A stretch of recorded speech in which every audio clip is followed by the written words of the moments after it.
So we can use slashes, right?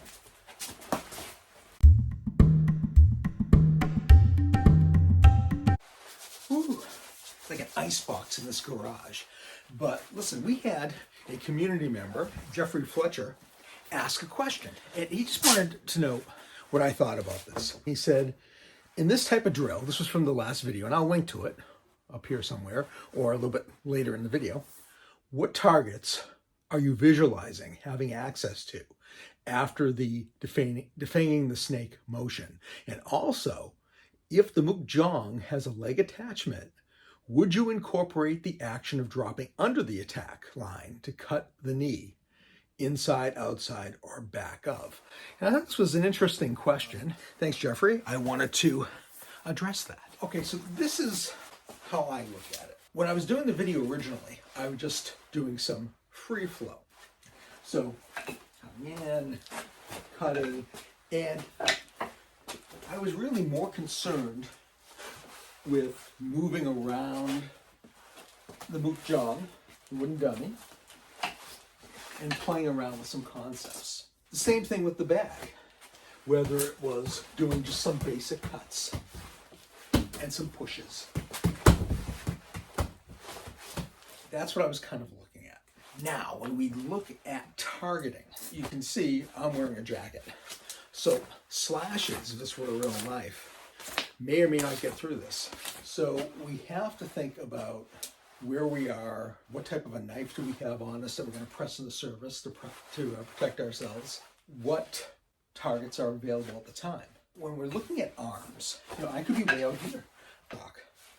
Usually the principle is you're attacking the nearest weapon, which could be the arm. The arm is out, we make that cut. And we're using a triangle step to make that cut. We can do the same thing here in triangle step. I'll drop down a little bit so you can see a little better. Triangle step, triangle step. Next, we can just come in.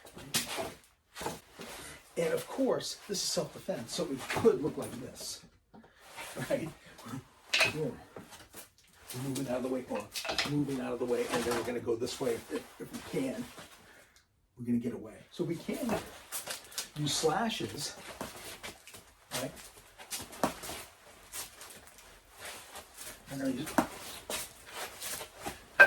And visualize slashing, trying to get here. If we're low, so it's hard to show here because this, the way I have it right now, the leg is a little bit lower than it would normally be.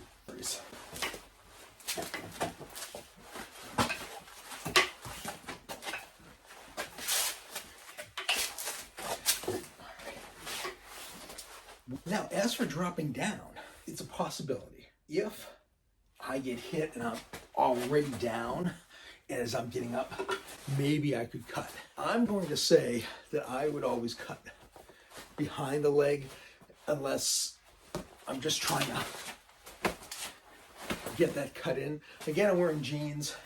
Jeans are probably going to keep you a little bit safer. Somebody could be wearing leather pants, like if they're in the 80s, or maybe they're riding on a motorcycle or something like that. It depends on what they're wearing. Of course, we have bone. Typically, you're doing these things. Like this one in sombrado where you drop your hand down to, and we're using this area because it's more skeletal structure, where this is softer in here. So we want to do softer areas. Maybe if you were somebody threw a kick or you were coming in and you get like a single leg takedown, you might make that cut as you bring them down. On a regular bag, we could visualize, but again, and we could visualize some stuff. Sometimes we're just going to work the basic cuts. And 1, 2, 3, 4, 5, 6, 7, 8, 9, 10. So there's some basics for using the knife, for using different cuts, and for some targeting. If this video has been helpful to you, I would love it if you would subscribe to this channel, and I will do my best to create more and more content that will be helpful to you. And just like Jeffrey did, feel free to leave questions in the comments. In the comments area, I will do my best to answer those questions, and I will try to do videos on them whenever possible. And I always leave you with, no matter what you do, keep training. I'll see you next time.